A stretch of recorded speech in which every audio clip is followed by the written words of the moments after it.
It had been a couple decades since the last time I bought a bunch of plastic army men to play with. In that time, I'd done some things I was proud of. Things like graduating college debt-free, volunteering, working a real job, and being part of a team that saved a life or two, and welcomed a life or two into the world. Having done that, and enjoyed some of it, and not enjoyed most of it, I'd always had a desire to learn how things worked, and, if possible, play while learning that. Welcome to the project I call Building Blocks.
Okay, what's this video about? What's going on?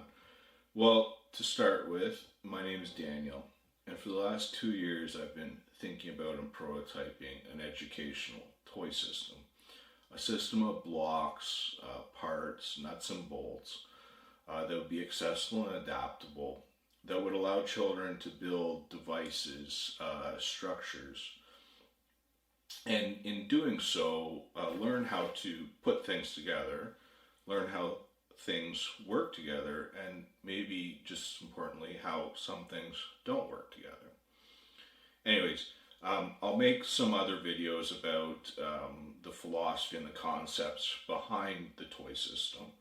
But for this very first video, and I apologize for the nerves, but for this very first video, I want to be a little interesting and not like a textbook, but to just build a toy. And when I was thinking up ideas, what came to mind was a repeating catapult. Now, what's a repeating catapult? Well, it would be an arm that would come back, accept a plastic ball, and fire it forward, and keep doing that over and over and over again. And so when I was designing this toy, three things needed to be figured out. The first would be the power source, what would give the throwing arm the energy to go back and forth. The second would be a sorting mechanism that would funnel a bunch of balls into single order, allowing each time that the arm came back to get one and only one ball. And then an input device, an instruction that would tell the arm where and when it could be somewhere. So when it would be forward, when it would come back, how long it would pause to accept the ball, and then when it could release. Anyways, so those were the three things that were overcome in this toy. I learned some things. Let's go down to the workshop and put it all together and take on that toy army. So here we have the three components of the toy system.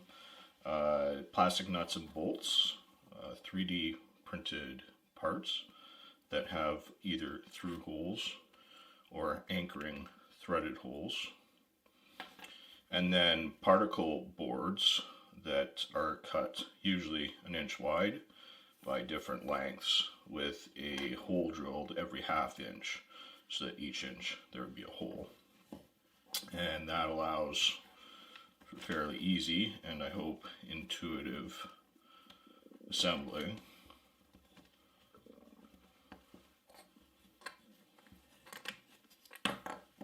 Voila. So to keep the video shorter, I've pre-assembled parts of the repeating catapult. Here we have the throwing arm that needs to come back to where there'll be the sorting mechanism here, receive a ball, and then fire it forward. So let's build that thing. So here we have a sleeve that will accept balls and feed them into this claw type of device that will hold a ball at a time. The throwing cup from the catapult arm will come, tip it, and the ball will roll into this cup here. So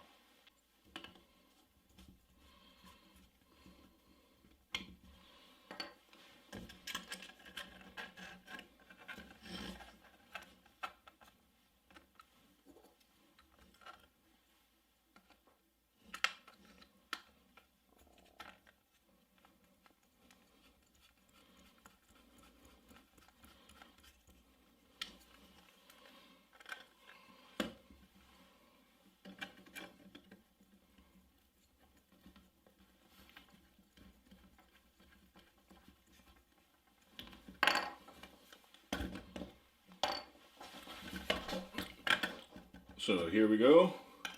1, 2, 3, 4. Oh, I got them trapped. See? And then the arm will come back. 1, fire it. Come back. 2, 3, making a mess. 4. Alright, so you smart kids out there probably already see how we're going to get that arm to move. But this is from my prototyping when I was trying to get this device here called a cam to help me out. So what a cam does is it turns rotary motion into linear motion, so up and down. So this is the green's the input, and it's gonna make the red go up and down by turning around here, which is actually really, really cool. Now, I didn't want the arm to go up and down. I wanted the catapult arm to go back and forth. So if we offset the pivot point of the arm here, and we produce an upward force going straight up, we can get this part to rotate away from us, and combined with an elastic and a cup and the device we already built, we can, I'm sure you're starting to see how everything works out. So here we go. So we can go time and time again and get that rocking motion. Now, in order to speed things up, to speed the code up, I made 4 cams, and this one's a little different. See, you can, I got the part here. If I hold it up, part of the cam's caught away, and what that allows to happen is this to release suddenly instead of following along this cam. There's a point where they're no longer touching, and that will allow the arm to snap forward, hopefully producing more force to the ball, or providing more force to the ball. So if we kind of get in position, we go 1, 2, 3, 4, and you can kind of hear there's more force there because, again, of that disengagement in that hollow spot right here. Or at least that's what I think's going on. I'm no engineer.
that's about it for me for this video. Again, it is my very first video.